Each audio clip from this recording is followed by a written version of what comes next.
அதிதீரனோட first birthday வருது. So, அதனால வீடு ஃபுல்லா நல்லா கிளீன் பண்ணிடலாம் அப்படின்னு சொல்லிட்டு அம்மா வந்து சொல்லிட்டே இருந்தாங்க. டீப் கிளீன் மாரி போயிடலாம் அப்படின்னு பிளான் பண்ணி தான் நாங்க இந்த விஜய் ஹோம் சர்வீசஸ்லேருந்து புக் பண்ணியிருந்தோம். ஒவ்வொரு டைமும் வீக் ஆஃப் வரும்போதும் நானும் என் ஹஸ்பண்டும் பிளான் போடுவோம். பிளான் போட்டுக்கிட்டே தான் இருப்போம் கிளீன் பண்ணலான்ட்டு.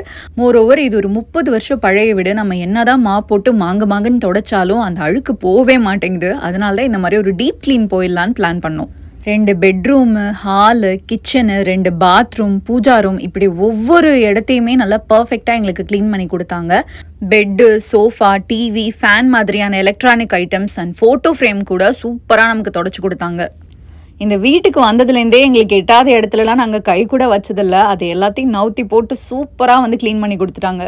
பொதுவாகவே இந்த கிச்சனில் தான் எண்ணெய் பிசுக்கு வந்து அதிகமாக வரும். ஸோ நம்ம என்ன தான் க்ளீன் பண்ணாலும் அது பெருசாக போவாது. வீக்லி ட்வைஸ் வந்து நாங்கள் நல்லா க்ளீன் பண்ணுவோம். ஆனாலும் அந்த எண்ணெய் பிசுக்கு அப்பப்போ அப்படி இருந்துக்கிட்டே தான் இருந்துச்சு. இவங்க வந்துட்டு நல்லா அதை வந்து க்ளீன் பண்ணி கொடுத்தாங்க. இப்போ நல்லாவே இருக்குது கிச்சன்.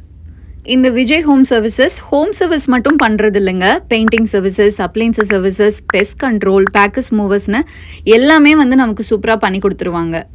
த்ரூ அவுட் இந்த க்ளீனிங் ப்ராசஸில் எங்களுக்கு பெருசாக எந்த வேலையுமே இல்லை. நாங்கள் ஜாலியாக சில் பண்ணிட்டு தான் இருந்தோம். இவங்க வந்தவங்க 2 பேருமே வந்து ரொம்ப ப்ரொஃபஷ்னலான ஆட்கள். எங்களுக்கு பெருசாக எந்த சிரமமும் கொடுக்கல. அவங்களே எல்லா ஒர்க்கையும் சூப்பராக முடிச்சிட்டாங்க. உங்களுக்கும் இந்த மாதிரி வீடு க்ளீனிங் ஒர்க் அண்ட் மற்ற ஒர்க்லாம் பண்ணணுன்னா எங்களோட காண்டாக்ட் டீட்டெயில்ஸ் கொடுக்குறேன். மறக்காமல் செக் பண்ணி பாருங்கள். பாய்.